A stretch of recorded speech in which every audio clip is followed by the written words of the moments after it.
अभी मैं आपको जो वॉइस बॉक्स होता है, जिसको हम स्वर नालिका बोलते हैं, जो कि हमारी गर्दन में स्थित होती है, जिससे कि हम बोलते हैं, ये बोलने में हमें मदद करती है। और जब हम खाना खाते हैं तो सांस की नली में नहीं जाता है, वो वोकल कॉर्ड्स होती हैं, जो नड़ियाँ होती हैं बोलने वाली, वो बंद हो जाती हैं, तो खाने की नली में नहीं जाता है।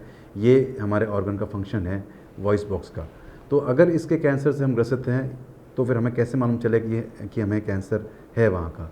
पहले तो ये होगा कि हमारी आवाज़ में बदलाव आ जाएगा, आवाज़ भारी हो जाएगी। हो सकता हो हमें जब हम खांसे तो खून आ जाए उसमें, और हो सकता है हमें जब खाना खाएं तो लगे कि हमें कुछ खाने में अटक रहा है, या हमें लगे कि हमारे गले के अंदर कुछ फंसा हुआ है। ये सिम्टम होते हैं। और ये होता क्यों है?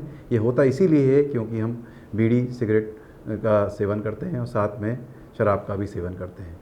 तो अगर ऐसा महसूस होता है तो फिर हम लोग क्या करते हैं कि हम लोग एक पतली सी दूरबीन गले के अंदर डालते हैं, देखते हैं कि कुछ है कि नहीं।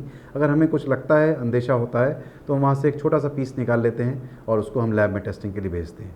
उसमें अगर कैंसर आता है तब हम आगे जांच करते हैं, जैसे कि सीटी स्कैन, एमआरआई, देखने के लिए बीमारी की क्या स्टेज है। वे बीमारी अगर अर्ली स्टेज में होती है तो उसको या तो हम एक लेज़र थेरेपी होती है, हम उससे ठीक कर सकते हैं, जिसमें कि कोई चीरा नहीं आता, कोई चीर फाड़ नहीं होती।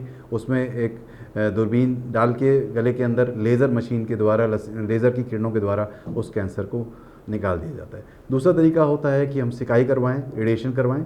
तो रेडिएशन करवाने से भी ये बीमारी ठीक हो जाती है। और उसके बाद अगर हमें लगता है कि सीटी स्कैन और एमआरआई में लगता है कि बीमारी ज़्यादा फैली हुई है, जो कि हमारे स्वर तंत्र से बाहर निकल के आगे गर्दन के जड़ों में आ गई है, तो हमें पूरा स्वर बॉक्स निकालना पड़ता है, उसमें आवाज़ नहीं बचती है।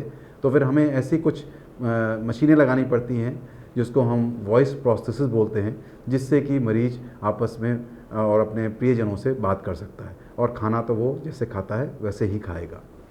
इस ट्रीटमेंट के बाद हो सकता हो पेशेंट को सिकाई की ज़रूरत पड़े, जिसको कि किरणें बोलते हैं, एक्सरेज होती हैं, जो कि कैंसर सेल्स को मारने की ज़रूरत पड़ती है। और दूसरे ड्रग्स होती हैं जिसको हम कीमोथेरेपी ड्रग्स बोलते हैं, जो कि कैंसर सेल्स को मारने की ज़रूरत पड़ती है। तो अगर ज़रूरत पड़ी तो उनको भी दिया जाता है। और उसके बाद फिर धूम्रपान का सेवन तो हमेशा के लिए मना ही हो जाता है, और हमारे पास आके रेगुलर चेकअप कराना पड़ता है, देखने के लिए कि बीमारी से आप मुक्त हैं कि नहीं। और 5 साल के बाद हम बोलते हैं कि आप बीमारी से मुक्त हैं। और मेरी ये आपसे यही गुजारिश यही रहेगी कि आप इस तंबाकू के सेवन से बचें, स्मोकिंग वगैरह ना करें, जिससे कि ये कैंसर होता है। और अगर आपको ऐसे कुछ कारण समझ में आते हैं या कुछ सिम्टम ऐसे होते हैं, दिक्कतें आती हैं आपको, तो हमारे पास आएँ, हम आपकी मदद के लिए हैं।